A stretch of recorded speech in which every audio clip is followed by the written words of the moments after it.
Meanwhile, speaking of emergencies, there are a lot of people on Capitol Hill, it's bipartisan actually, warning about the dangers of an app. It is the #1 app in the world. It has overtaken Google. It is called TikTok. It is controlled by ByteDance, which is a Chinese company. And the worry is that you give all your information, including your location, to TikTok, and the Chinese government knows where you are.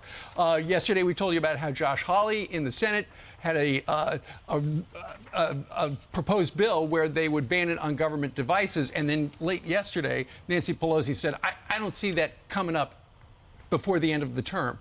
However, just in the last 5 minutes, we've received word that apparently she's done a 180, and now she says they may bring it up so that the House could sign it, which would then send it to the president. And the big question is, would he sign it? So the New Hampshire governor, Chris Sununu, he is the latest to say you cannot use TikTok on any state-issued device. He says employees have 30 days to remove it from your state networks.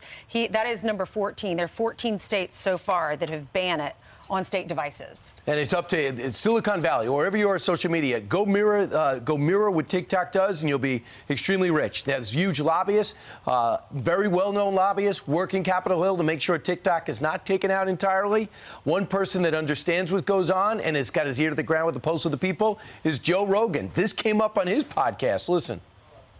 I know it exists. I'm just like, I don't have that, like Facebook, Twitter. You don't have any of those things? No, like Instagram too. I just went on TikTok recently. Oh no. I know. That's the worst. Oh my God, no, it's amazing. That's Chinese spyware. I know it is, but like, I mean, really is. I know it really is. Like, really should be illegal. There are. I mean, everyone's already so up in my. I spent 2 years investigating, preparing a piece on Trump and Russia, where I like went to the Ukraine. Like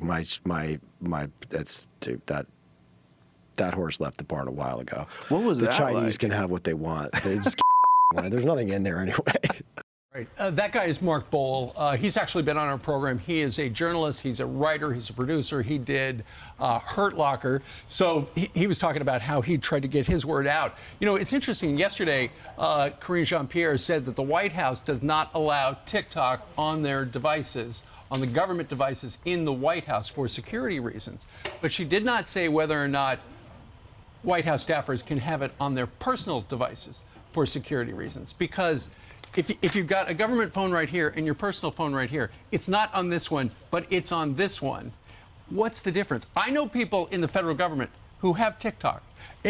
And a lot of them say, I'm just trying to keep an eye on what's going on. It'll be interesting to see if they pass this in the Senate, now that they've passed it in the Senate, if it passes in the House, and will the White House sign it? Will the president sign it? Keep in mind, he loves the TikTok influencers because social media is very important to this administration. TikTok did admit in a letter to 9 U.S. senators that China-based employees can access U.S. data, even though that data is stored in the United States. Including your location.